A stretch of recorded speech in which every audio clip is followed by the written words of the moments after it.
Jin daɗin rayuwa. Kashi na ƙarshe.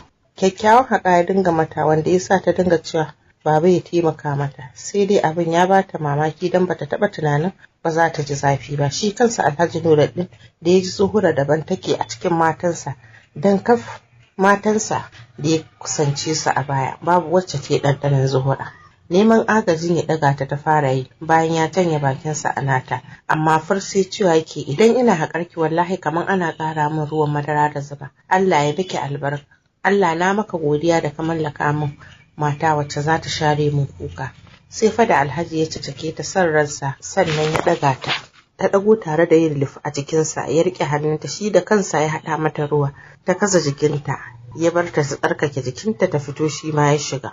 Nannaɗewa ta yi cikin blanket, idanunta suna mata zafi don zuwa yanzu kam kukan ma da take sanyi hawayen sun ƙi zuwa, dole ta haƙura ta miƙa lamuranta ga Ubangiji. Wannan ranar Alhaji Nuruddin ya ƙare sani gurin farantawa Zuhura tare da tambayar ta me take so a duniya ko me ta gaya masa. Zuhura ta rufe fuskarta da tafin hannunta tana murmushi.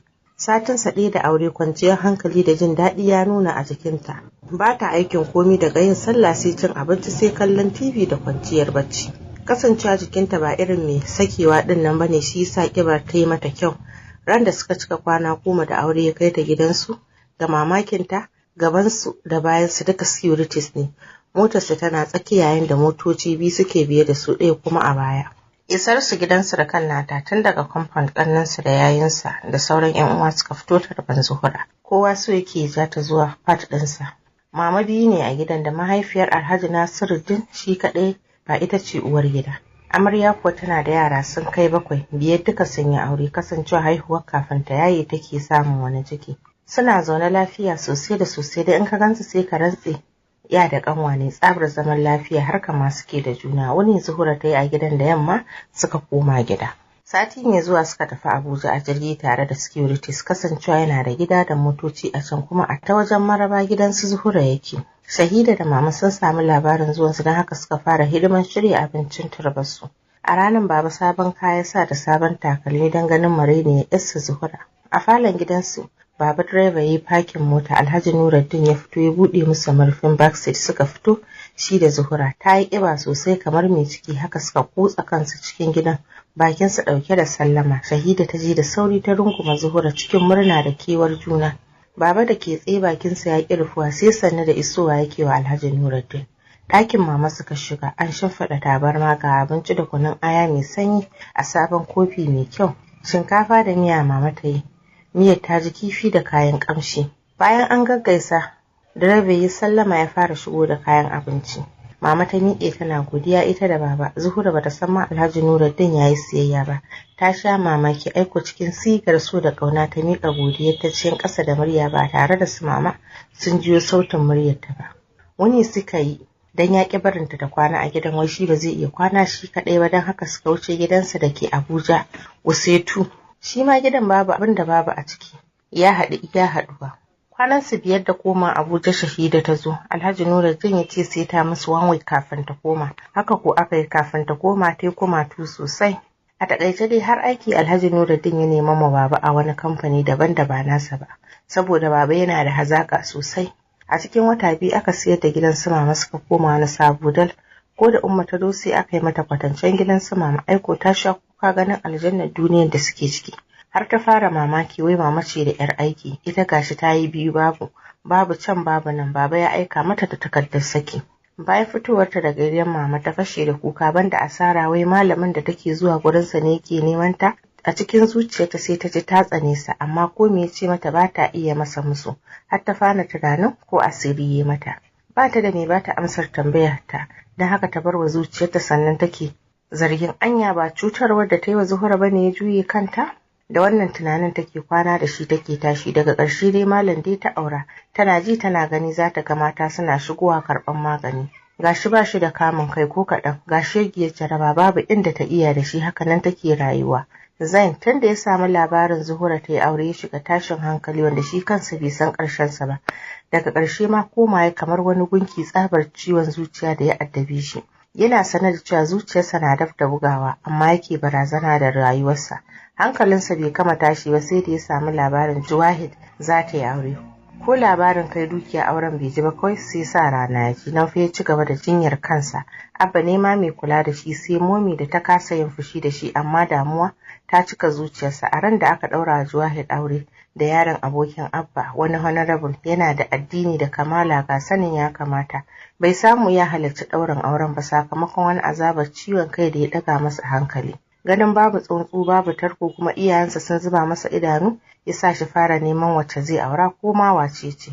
Wannan lamarin da ya ba dadi da momi mamaki, Zane ya cire komai a zuciyarsa, ya miƙa lamuransa ga Allah. Sillar samun sauƙinsa, Dr. Manir tun da ya labarta masa abin da ya faru da shi, ce masa ya ɗimanci karanta inna lillahi wa inna ilaihi raji'un kullum ko da yaushe. Haka ya sa Zane samu sassauci a zuciyarsa.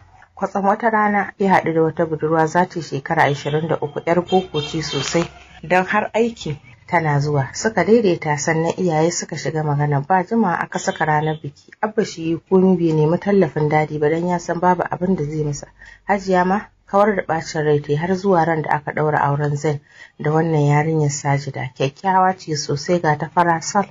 Abba ya bawa Zain sabon gidansa wanda aka gama gina masa. Mami san ba ta yi farin ciki da haka ba, sai dai babu inda ta iya tunda Abba mutum ne mai tsaya akan ra'ayinsa. Silan haka zumuncinsu da momi ya samu matsala.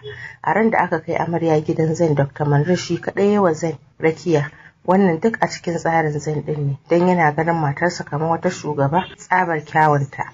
Bayan Dr. ya musu addu'a sannan ya musu sallama, Zain ya raka shi gurin motarsa ya wuce. Tsabar zumuɗin juna salloli suka yi, sannan suka zauna cin nama da kayan ulama. Zain ya janyo Sajida jikinsa har yana lamshe idanu. Kafin ya yi motsi, tuni ta kwance masa mazagin wandonsa, ta fara sarrafa Hajiya babbarsa har tana limshe idanu. Ta kamo hannunsa ta ɗaura tare da ware ƙafafunta. Zain kam ya ga ikon Allah, sai dai Sajida ta fara ba shi tsoro. Kankace mai jikinta ya hau rawa, ta dinga yi wa Zain wasa da shi ma ya rasa natsuwarsa. Don haka suka wuce bedroom don zaman falo ya gagare su. Bajewa ta yi haye kanta. Babban abin da ya ba su mamaki bai wuce shigewar Hajiya babbansa cikin gidan daɗinta da ya ji ya shiga zururu, kai ka ce an jefa kofi cikin randa. Ita ko sai da ƙasa take da mazaunanta tana shan yaji. Me haka yake nufi? Zan ya tambaye kansa. Ba na jimawa suka yi ba, suka rabu da juna. Ta fara zuba masa shagwaba, ko sauraron ta bai ba, ya wuce toilet ya tsarkake jikinsa sannan ya kwanta. Haushi ya cika Sajida, cikin hasala ta je ta tsarkake jikinta ta fito, ta zo ta tashe sa har ya fara bacci. Ta ce masa, haba sweet, sai ka ce ba amarya ba, ko irin yar tarerayen nan da ake babu? Zan ce yanzu dai bacci nake ji, ki bari da safe za mu yi magana. Sajida ta kwanta tare da matsowa ta rungume shi. Washe gari Zan ya fara shirin zuwa hospital. Sajida ta tsaya ta ce masa babu inda zai je don wallahi sai ya bata haƙƙinta. Ko da ya mata gatse ya ce ta kwata, aiko ta zame dansa ta dukusa ta fara sarrafa Hajiya babbansa. Lokaci ɗaya suka fara jiƙewa a tare. Sai dai ko da ya zo yin harka da ita ya tana halin da zai kasance, duk sai ya ji ya damu. Haka ko aka ita kan ko a jikinta. Ta ɓata masa jiki kawai don ko rabin suwa bai ba. Abin da ya fito bakinsa kenan. Yana yin wanka ya fice gurin aiki.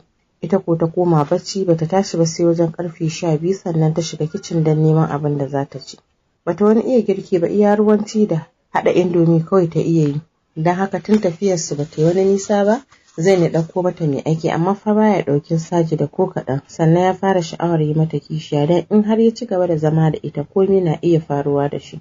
Ko da ya zauna da Dr. Manir ya ba shi labarin abin da ya faru da shi bayan aurensa, Dr. Manir ya ɗan yi murmushin takaici kafin ya ce, Zain, ka gode wa Allah, amma fa hakkin yarinyar nan da kai wa faɗe shi yake bin ka. Ta yaya za ka zauna lafiya, amma a shawarce ka ƙara aure ko za ka dace. Da wannan shawaran Zain ya nufi gidan Abba, tunda shi ne mai amsa kokensa. Bayan sun gaisa momi ba ta nan, Zain ya ce, Abba dan Allah ina neman alfarma, ina son ƙara aure. Abba ya ɗaga Zain hannu cikin hasala, ce me kake nufi da aure? Dudu yaushe ka yi wannan auren da za ka yi wani? Wallahi tallahi babu sa hannuna. Daman dadinka ya ce ni na ɗaure maka gindin yin komi da kake so, don haka a wannan tafiyar babu ni a cikinta. Dole Zain ya haƙura ya fita ya bar Abba, zuciyarsa na masa ƙuna. Watan Sajida 5 ta samu ciki, laulayi na ƙazanta ta dinga musu, miyau, amai da sauransu. Haka nan dai Zain ya dinga haƙuri da ita, ba dan ya samu abin da yake so ba. A can gidan amarya Juwahid ta murmure, ta yi kyau sosai, sannan bata ɗauki komi a zuciyarta ba, kuma ta rungumi ƙaddarar ta a inda ta zo mata. Mami ma tana alfahari da auren da ta yi tunda suna zaune lafiya. haka ma Zuhura, har makarantar boko ta koma inda ta mayar da hankalinta ga karatu. Kasancewa ta ce masa ta fi jin daɗin zaman Abuja shine ya bar ta a nan, amma fa idan sun yi hutun makaranta idan ya zo gari suna zuwa Kano. Alhamdulillah, nan muka kawo ƙarshen labarinmu. Abin da yake da kyau a ciki mu ɗauka, wanda ba shi da kyau mu watsar. Ta ku har